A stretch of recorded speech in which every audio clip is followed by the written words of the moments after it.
Président Zelensky, c'est un honneur de vous accueillir de nouveau à la Maison-Blanche. Nous avons passé beaucoup de temps au téléphone ainsi que sur vidéo, mais c'est un plaisir de vous recevoir en chair et en os. Nous avons été en communication rapprochée depuis le début du conflit.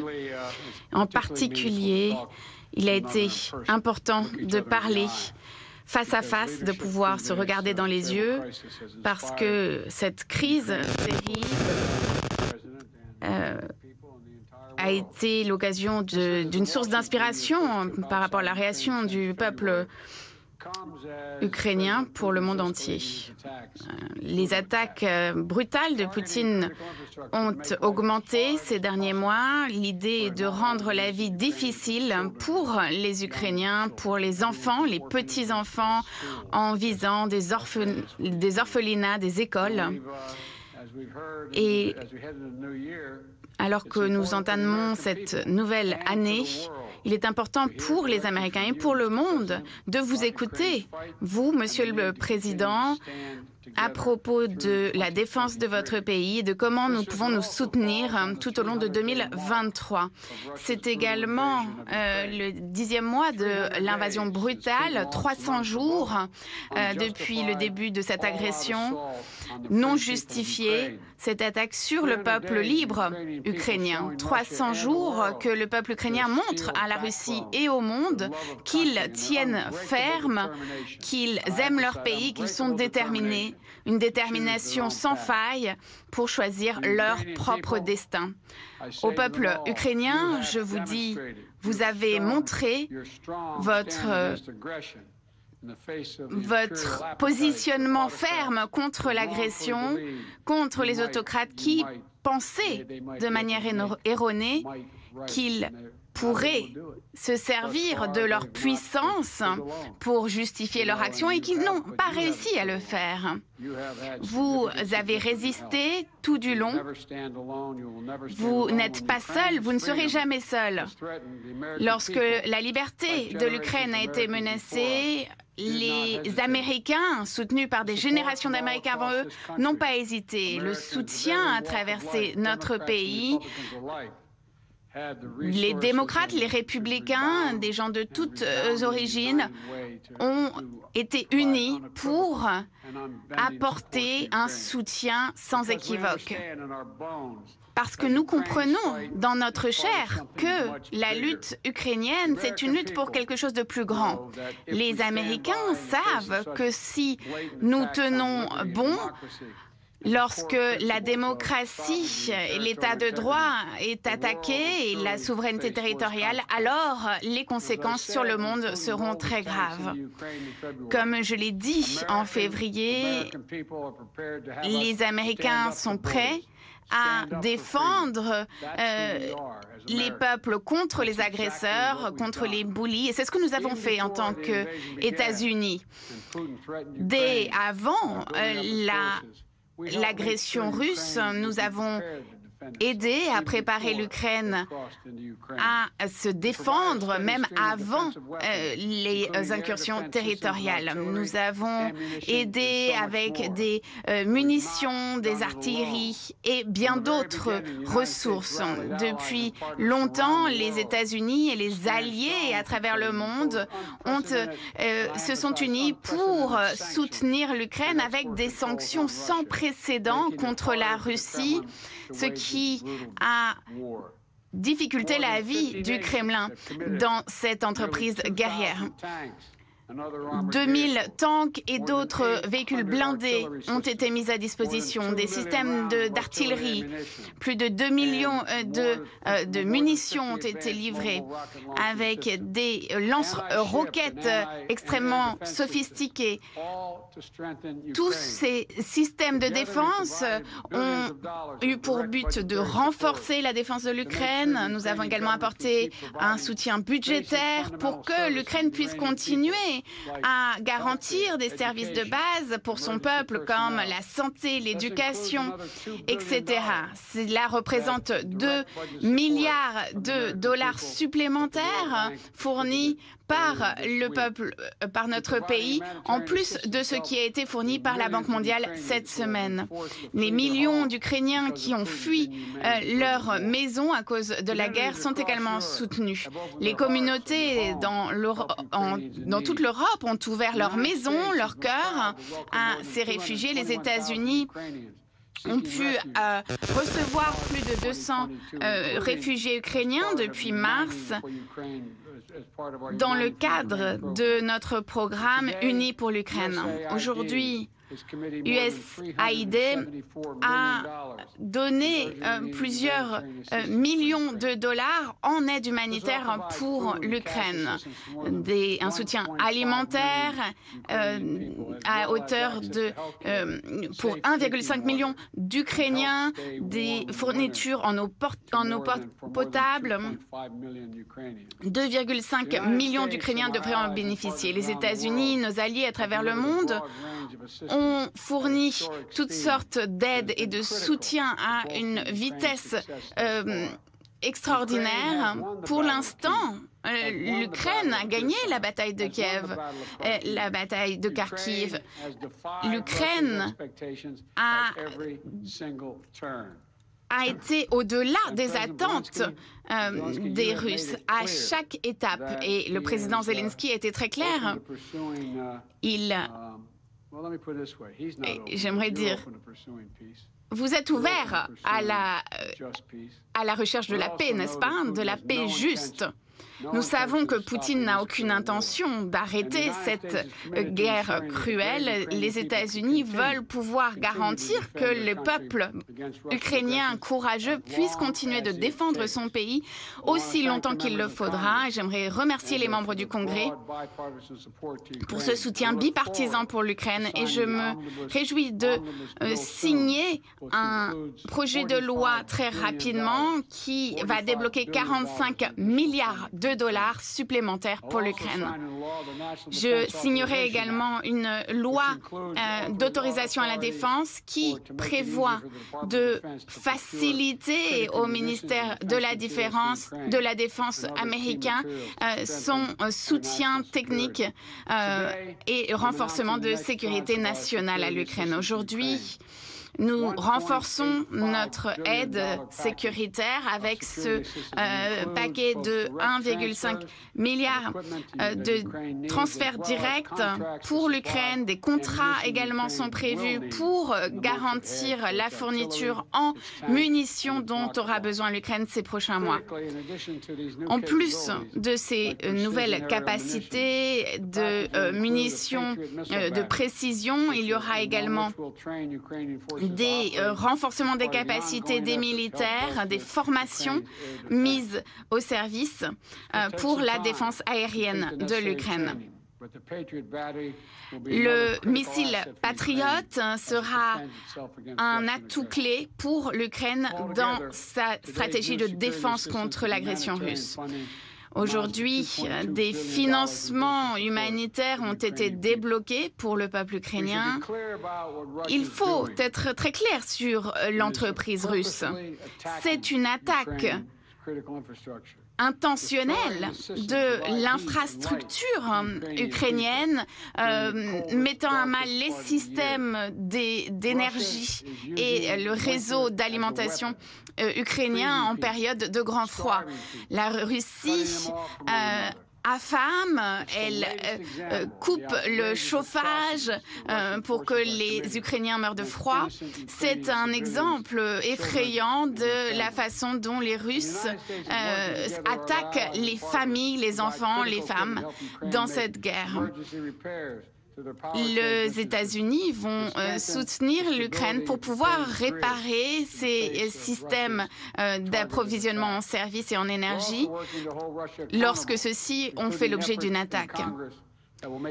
Au Congrès, nous allons présenter une loi qui facilitera la mise sur pied d'un tribunal pour juger les crimes de guerre en Ukraine. Aujourd'hui, nous sommes à la 6e nuit de Hanouka.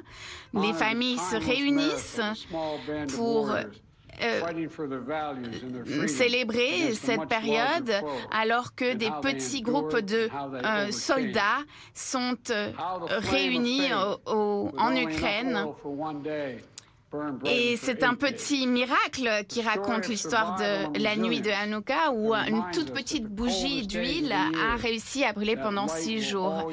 Eh bien, nous savons que la lumière l'emportera toujours sur l'obscurité et l'espoir sur le désespoir. L'esprit de survie humain est indestructible tant qu'il y a encore des gens de bonne volonté. Et je ne peux pas imaginer la souffrance du peuple ukrainien, mais j'aimerais que vous le sachiez, Président Zelensky et tout le peuple ukrainien, nous sommes à vos côtés et nous allons le rester aussi longtemps qu'il le faudra. Ce que vous avez fait, ce que vous avez accompli est d'une importance cruciale pour l'Ukraine, mais pour le monde en entier. Et je sais que vous allez garder cette flamme de la liberté et vous allez préserver cette flamme. Et nous sommes avec vous. Merci d'être avec nous aujourd'hui.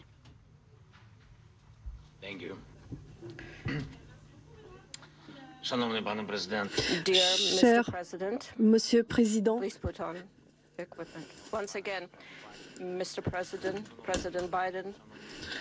cher Monsieur Biden, chers journalistes, je suis venu ici aux États-Unis de la part du peuple ukrainien qui remercie le peuple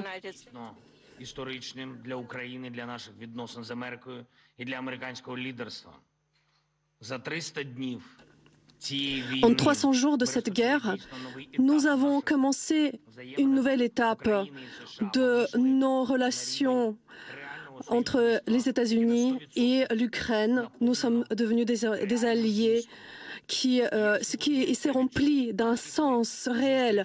Aujourd'hui, je l'ai entendu lors de toutes nos rencontres et tous nos mots que nous avons échangés. Je voudrais remercier le président Biden pour le soutien sincère et pour sa compréhension de l'Ukraine, mais aussi pour le soutien de la coalition internationale pour renforcer l'ordre mondial. Je suis reconnaissant au président Biden personnellement pour ses efforts, pour ses pas sages qui réunissent la communauté internationale et les pays du Sud.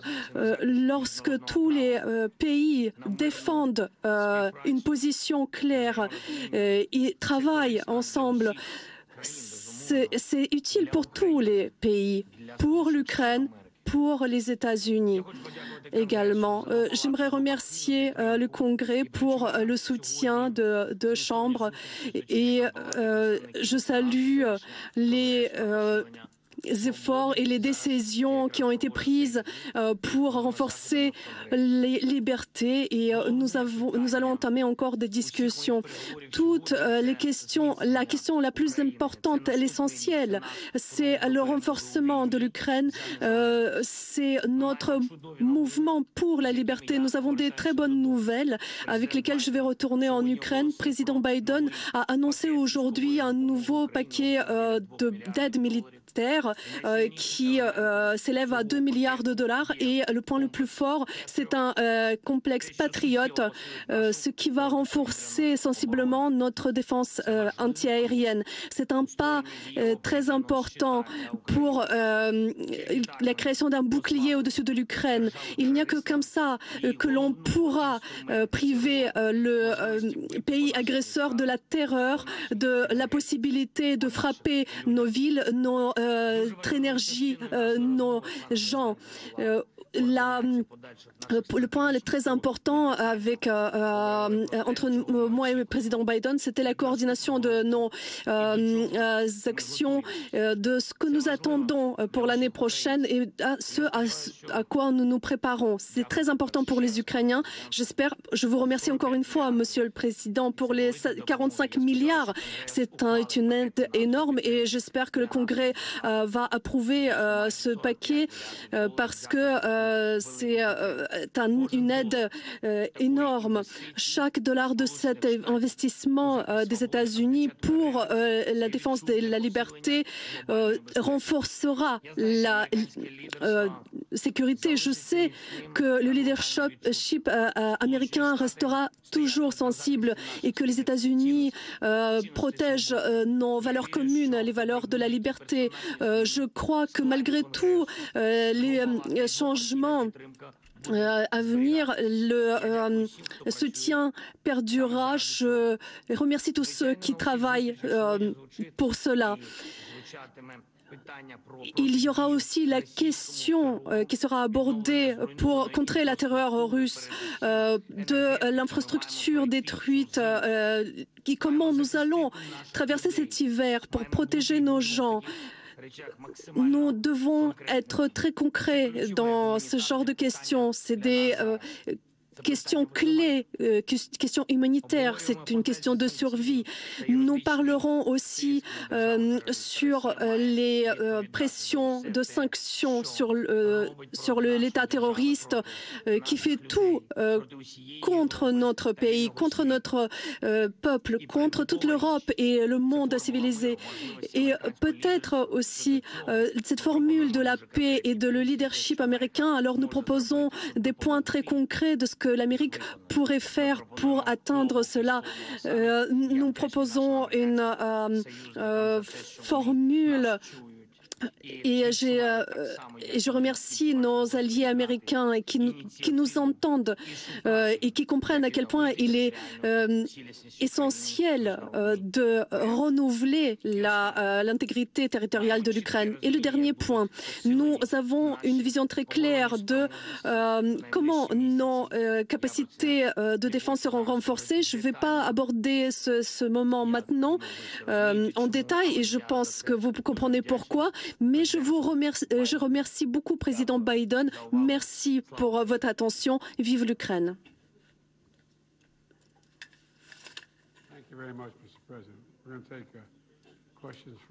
Merci beaucoup, Monsieur le Président. Nous allons prendre les questions de 3 journalistes.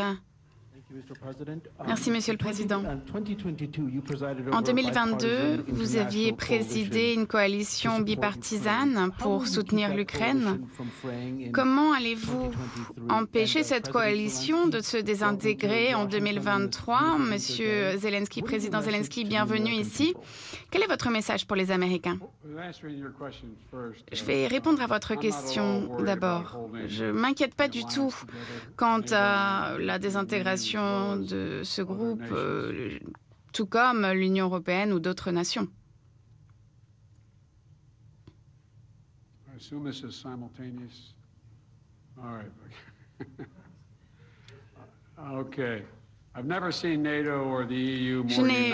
n'ai jamais vu l'OTAN, l'Union européenne aussi unie. Je ne vois aucun problème ou aucun changement à l'horizon. Nos partenaires européens comprennent d'autant plus cet enjeu. Nous n'avons jamais vu jusqu'à présent, depuis la Deuxième Guerre mondiale, une invasion d'un pays européen. Et nous avons résisté, nous allons aider l'Ukraine à résister. Nous savons ce qui est en jeu. Ce qui est en jeu, c'est l'idée de la souveraineté, la charte de l'ONU. Nous voulons renforcer l'OTAN. On a parlé déjà et j'ai dit, si vous voulez que... On nous a dit que l'Union européenne allait être plus divisée et ce n'est pas ce qui est arrivé. Au contraire, elle est plus unie que jamais. Donc, je n'ai pas de doute que ce soutien va continuer et lorsque nous sommes en contact avec les ministres de la Défense, les ministres des Affaires étrangères, nous avons un soutien, non seulement de l'Europe, mais aussi d'autres pays dans le monde. Merci pour votre question. Merci beaucoup. Vous m'avez demandé si j'avais un message pour les Américains. J'aimerais leur dire quelques éléments qui sont très importants pour moi. Je crois qu'on a les mêmes valeurs, une même compréhension du sens de la vie. Et mon message, c'est que je désire la paix. Je crois que c'est la chose la plus importante et vous le comprenez partout dans le monde, dans votre pays, que lorsque des terroristes comme les Russes viennent dans votre maison, et vous avez ce désir, et je désire pour vous que vous puissiez voir grandir vos enfants, devenir adultes et pouvoir connaître leurs enfants à leur tour. Je crois que c'est vraiment le désir que j'ai pour tout le monde. Et bien sûr, d'être ensemble, de nous soutenir, parce que nous luttons pour cette victoire commune contre la tyrannie. C'est la vraie vie. Et nous allons gagner. Et ce que je veux vraiment, c'est que nous gagnions ensemble. Merci. Et ce n'est pas un désir, j'en suis sûre, en réalité. Est-ce que vous voulez désigner un journaliste? Je vous en prie. Yeah, thank you. Dmitry Anopchenko, Ukrainian television. Président Zelensky, président Biden, j'ai une question pour vous deux, mais d'abord pour l'Ukraine.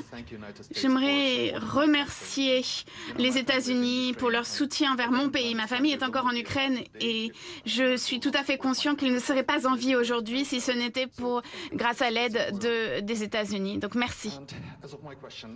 Ma question, nous entrons dans une nouvelle phase de la guerre et aujourd'hui vous avez discuté entre vous de la voie à suivre, des prochaines étapes en ce qui concerne les contre-offensives ou pour parler de paix. Monsieur Zelensky, quelle est la manière juste de conclure cette guerre? Et qu'est-ce que vous comprenez par l'expression paix juste? Votre opinion? Oui, c'est vous. Je l'apprécie déjà beaucoup. Vous avez commencé la question.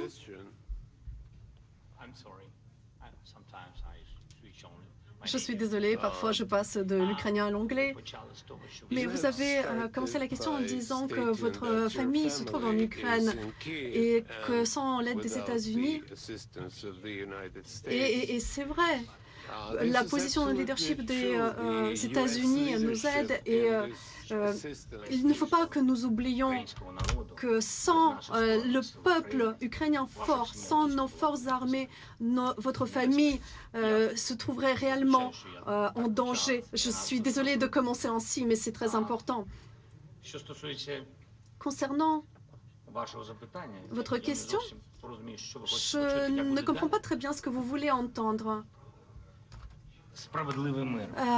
La paix juste, je ne sais pas. Je ne sais pas ce que c'est une paix juste. C'est une question très philosophique. Est-ce qu'il y a une guerre juste? Il me semble que, vous savez, pour nous tous, la paix est juste à sa manière. Pourquoi?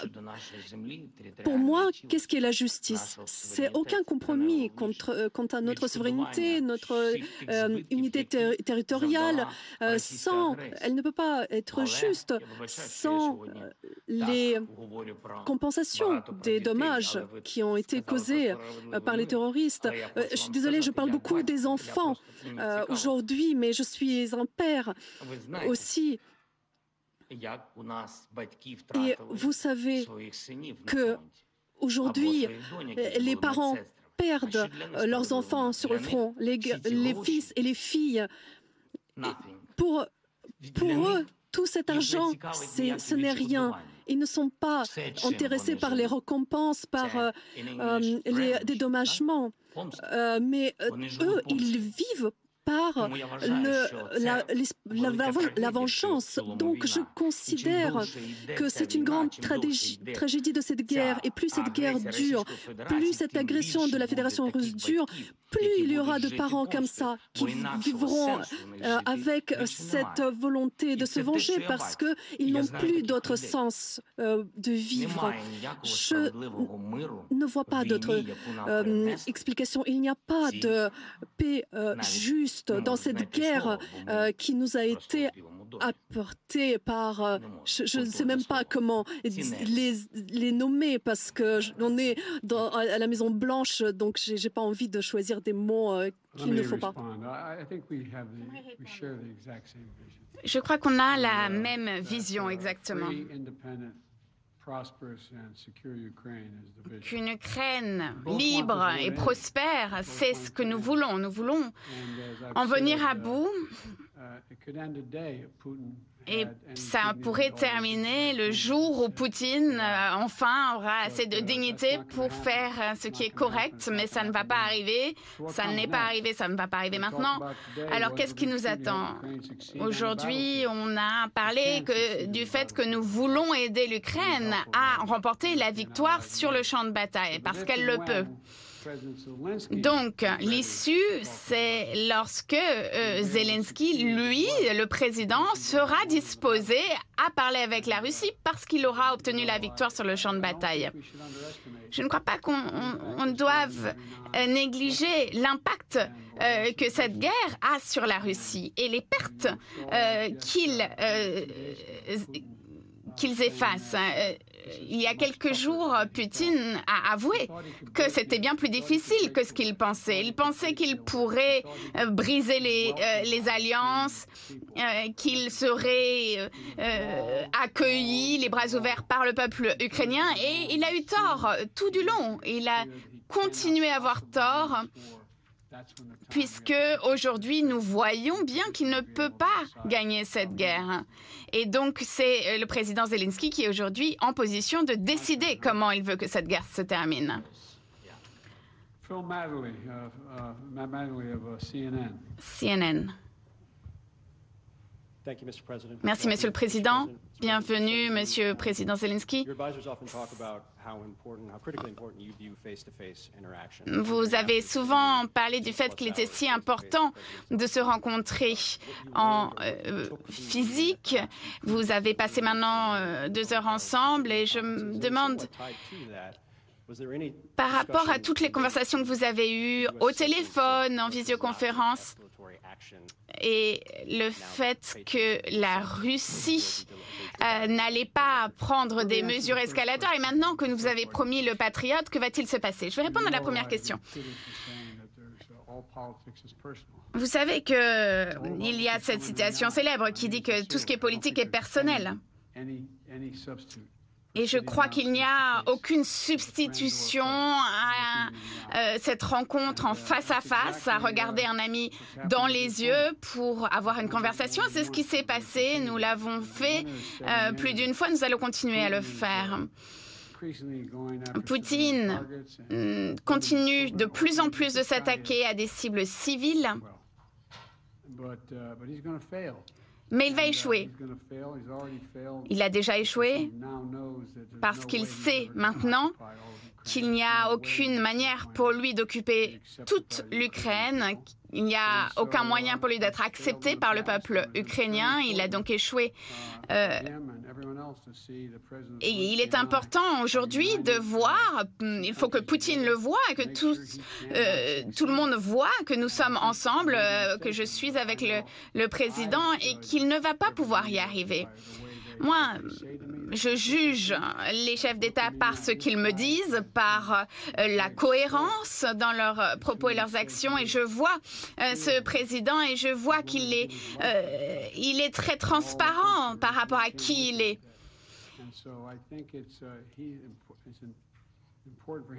Et il est important que Poutine sache que nous allons faire tout ce que nous pouvons pour que l'Ukraine remporte la victoire. Quelle était la deuxième partie de la question? Je vous avais demandé si vous aviez envisagé les conséquences de fournir le Patriot. Non, nous n'avons pas parlé. Patriot, c'est un système de défense. Ce n'est pas donc un principe qui va empirer le conflit. Non, c'est pour arrêter des attaques. Monsieur Zelensky, vous aviez dit que vous vouliez venir depuis un long moment. Alors pourquoi aujourd'hui êtes-vous ici? Et puis, quel est le message que vous envoyez à Poutine? Puisqu'il y a quelques heures, vous étiez sur la ligne de front avec les tirs derrière vous. Merci pour la question. Concernant le message à envoyer à Poutine, je me tiens ici aujourd'hui aux États-Unis aux côtés du président Biden parce que je le respecte en tant que personne, en tant que président, en tant qu'homme pour son humanité. Et pour moi, c'est un sujet, une personne historique, une personnalité historique. J'envoie un message au président Biden. Vous avez demandé ce qui se passera après Patriot. Donc nous avons convenu après les patriotes, qu'est-ce qu'il y aura d'autre? Donc on pourra dire, on pourra avoir d'autres patriotes. Nous sommes en guerre, je suis désolée, je suis sincèrement désolée. Ça, c'est mon... Mais en ce qui concerne le président Poutine, en 2019, nous avions eu une rencontre en format de Normandie. Je suis devenu président de l'Ukraine et nous avons envoyé des messages maximum au président Poutine pour éviter cette invasion, pour retrouver notre unité territoriale. Et il disait qu'il n'y aura jamais de guerre à grande échelle. Il nous mentait à tous. Il nous a empoisonné notre vie paisible. Et nous voyons qu'après tous ces messages qu'il a dit, il pourra aller plus loin sur les territoires sur lesquels l'URSS s'étendait. J'estime qu'il a une approche maladive vis-à-vis du monde, pas du tout normale. Donc pourquoi lui envoyer des messages? C'est lui qui devrait être intéressé aujourd'hui pour que le monde fasse attention à lui. Il n'est plus un sujet des hommes civilisés. C'est lui qui devrait être intéressé de sauvegarder au moins quelque chose de la culture, de l'histoire de son pays, de son peuple.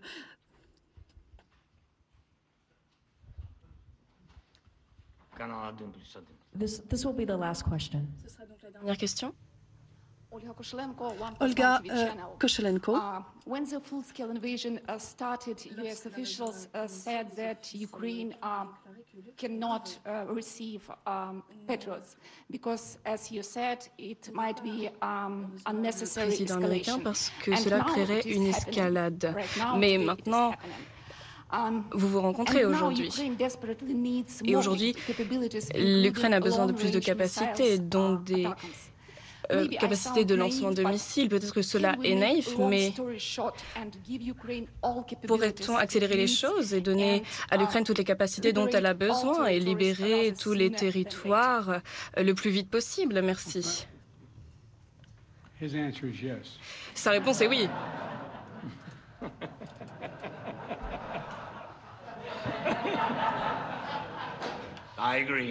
Je suis d'accord.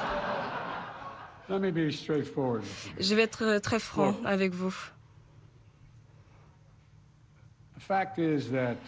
En réalité,